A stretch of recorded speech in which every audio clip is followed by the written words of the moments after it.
各位聽眾你好，我想問你一個問題，你有冇試過明明知道自己做緊一件正確嘅事情，但係失敗一次、兩次、三次，你仲撐唔撐得住呢？大部分人嘅答案係撐唔住，但係歷史上有一種人，唔單止撐得住，仲可以每次跌低之後爬翻起身繼續行。今日我想同大家講一個咁樣嘅人，佢係廣東香山人啦，講嘅係我哋嘅母語粵語啊，失敗過十幾次，流亡海外十幾年，最後俾人叫做國父，佢係叫做孫中山。但係我今日唔係講教科書入面嗰個孫中山喎，即係唔係講，我唔係同你哋講個三民主義、驅除韃虜啊、五色旗嗰啲嘢。我想講嘅係一個更加真實嘅孫中山，一個明白權力本質嘅人。咁1912年中華民國啱啱成立，孫中山為咗顧全大局啊，將個臨時大總統嘅位讓咗俾袁世凱喎。咁條件係咩呢？咁袁世凱必須遵守個臨時約法，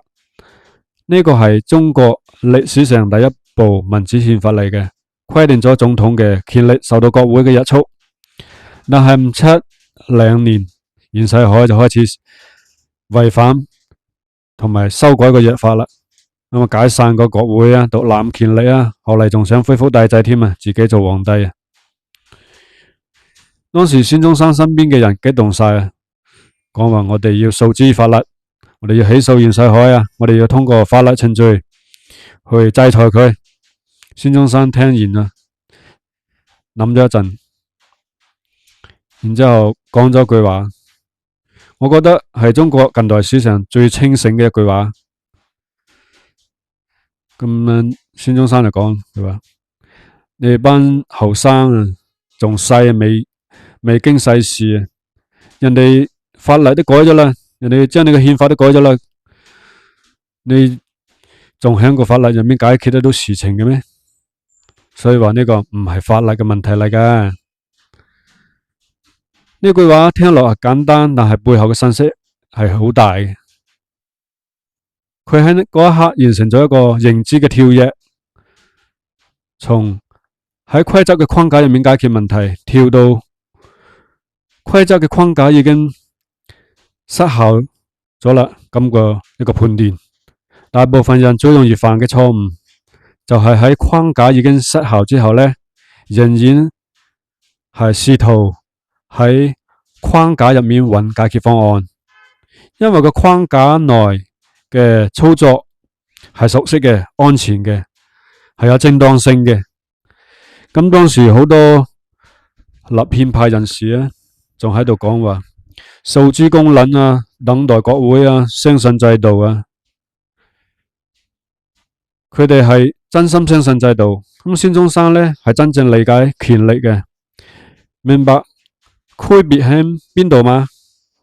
一個係活喺規則嘅幻覺入面，一個係睇穿咗規則嘅底下嘅真實。咁孫中山之後宣布發動二次革命啦，發動武力討伐袁世凱。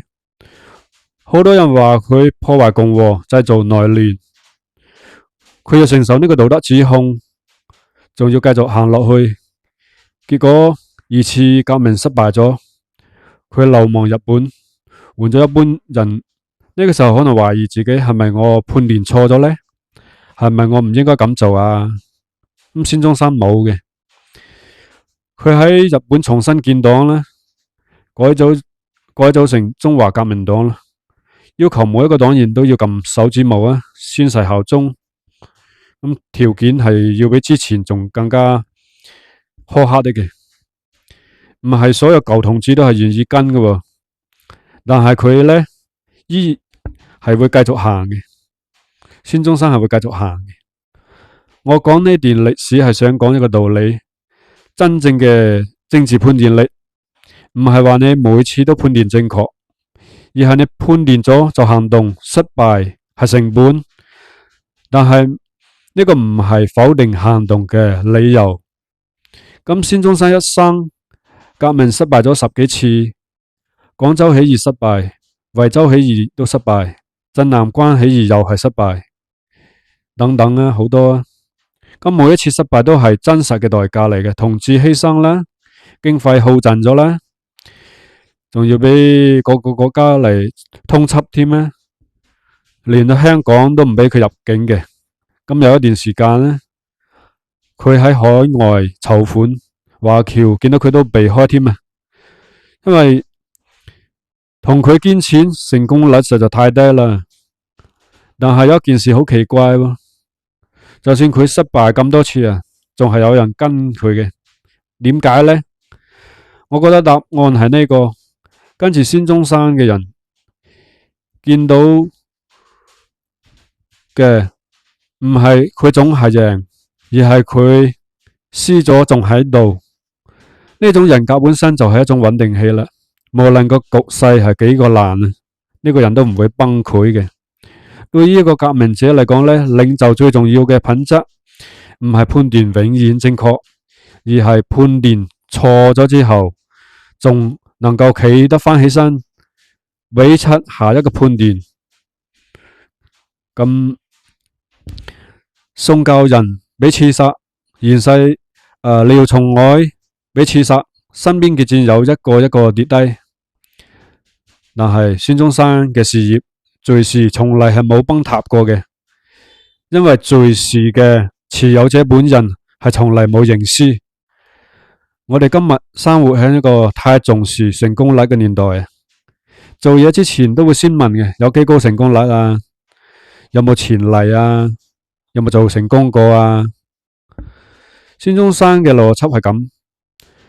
佢嘅邏輯係呢件事係啱嘅就做，失敗再做，呢種心理結構係好罕見嘅。好多人講孫中山嘅凝聚力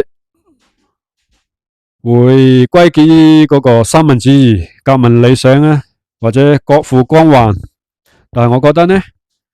啲都係表象嚟嘅。真正嘅凝聚力來自於一件事情，就係佢喺個房間入面係唯一一個對失敗免疫嘅人，跟住佢嘅人唔係因為覺得佢實贏嘅，而係呢因為見到佢輸咗仲企喺度，知道無論有幾個差，呢個人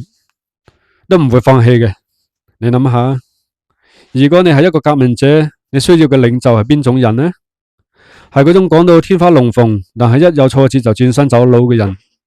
定係嗰啲需要鼓勵自己就行得落去嘅人呢？孫中山提供嘅唔係安全感，而係一個值得 all in 嘅框架。跟住佢啊，你嘅失敗都係歷史嘅一部分嚟嘅，唔係白費，即係唔會嘥咗嘅你嘅青春嘅。咁仲有一件事情，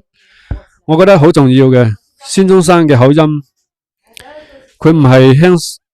佢係香山人，佢講嘅大嘅口音係粵語。演講嘅時候，好多北方人根本係聽唔明嘅，但係人哋仲係要搏命咁樣揾翻譯、揾記錄稿，因為佢講嘢值得費呢個力氣去搞清楚。呢個道理對我哋今日做內容嘅人係有啟示嘅。內容嘅吸引力達到一定嘅程度，受眾會自動降低對形式嘅要求，唔係話口才幾個流利、普通話嘅標準，而係你講嘅嘢有冇真正嘅重量。講到呢度，我要講孫中山嘅另一面咧，佢係偉人，但唔係完美嘅人。孫中山嘅偉係政治人格意義上嘅偉，係道德意義上嘅賢人，唔係道德上意義上嘅賢人，唔係軍事意義上嘅常勝將軍，但係佢有一個根本嘅特質，佢凝聚人，但好難管人。佢可以發動，但係好難鞏固。二次革命失敗之後呢，佢喺日本重建中華革命黨，要求所有人宣誓效忠。黃興等嗰啲老同志呢，覺得呢個做法傷害咗革命情誼，拒絕加入。但係孫中山同黃興就此分道揚鑣啦。呢件事情冇話邊個啱邊個唔啱，只係講明一個對失敗免疫、永遠準備歸零重嚟嘅人，天然唔擅長經營既有嘅秩序，因為佢始終喺下一個起點。1925年，孫中山喺北京病逝，終年58歲啊。北伐係仲未有完成嘅，中國統一嘅仲係夢想，但係佢留落嚟嘅唔係一個完整嘅國家，而係一個框架同埋一種精神。國民黨用呢個框架嚟打贏咗北伐，共產黨呢用呢個框架完成咗另一場革命。兩岸至今都叫佢國父，一個從嚟冇真正執政過嘅人，竟然俾兩個互相對立嘅政權同時奉為國父，呢個可能係對佢最好嘅評價啦。國父係用嚟俾繼承嘅，開國之君係用嚟俾服從嘅。佢選擇咗或者話只能夠選擇前者，即係國父啦。講到呢度，我想講講點解今日要講孫中山呢？我哋呢一代人成長喺一個框架極度清晰嘅年代，讀書啊，讀好書啊，入好嘅大學啦，搵好工啦，買房結婚啦，呢條路喺某一個歷史窗口係真實有效嘅。但係框架變咗之後呢，好多人仍然喺舊框架入面揾出路，唔係因為冇國策，而係因為離開框架嘅成本超出咗自己願意承受嘅範圍。孫中山嘅故仔話俾我哋聽，最高級別嘅人生選擇，本質上係一場關於你願意為你嘅判斷付出幾多嘅測試，唔係話一定要大起大落，一定要革命。而係當你判斷清楚一件事情，你有冇膽量行動，定係繼續喺舊框架入面等？孫中山嘅答案係全部，所以佢屢敗，但係始終係歷史嘅主動者嚟嘅。仲有一件事，孫中山嘅凝聚力唔係嚟自佢擁有幾多資源，擁有幾多權力，擁有幾多金錢，係佢最窮最困嘅時候，連返香港嘅權利都冇，但喺嗰個時候仍然有人願意冒生命危險跟住佢，因為佢代表一種可能，而唔係一種利益。我哋今日生活喺一個太重視利益交換嘅年代，但係歷史告訴我哋，純粹嘅利益交換係見唔出真正嘅凝聚力嘅。真正令人願意追隨嘅係一種意義感。咁跟住你，我嘅努力係有方向；跟住你，我嘅失敗係唔會白費。無論你係喺做緊創業、做團隊，定係經營自己嘅生活，呢個道理都係啱嘅，都適用。咁好啊，今日講咗好多，我用3句話總結孫中山佢嗰個精神。第一就係佢睇清咗規則失效嘅時刻，唔執着於框架本身。第二，佢對失敗免疫，所以失敗唔能夠打倒佢。第三，佢提供嘅唔係安全感，而係意義感，所以凝聚咗真正願意付出嘅人。最後，我想引用一句話，唔係孫中山講嘅，係張學良晚年講嘅。張學良一生充滿咗爭議，西安事變之後被軟禁咗半個世紀。佢晚年回望自己，講咗一句：我本身是聰明，聰明可以幫你睇清人哋處境，但係如果只係向外面睇，唔敢向自己向內睇，聰明就會變成一個政治嘅監獄啦。孫中山嘅偉大唔係因為佢最聰明，而係因為佢嘅睇得清楚又行得出去。呢兩件事情缺一不可嘅。多謝收聽，我係孫虛度，我哋下期再見啦，拜拜。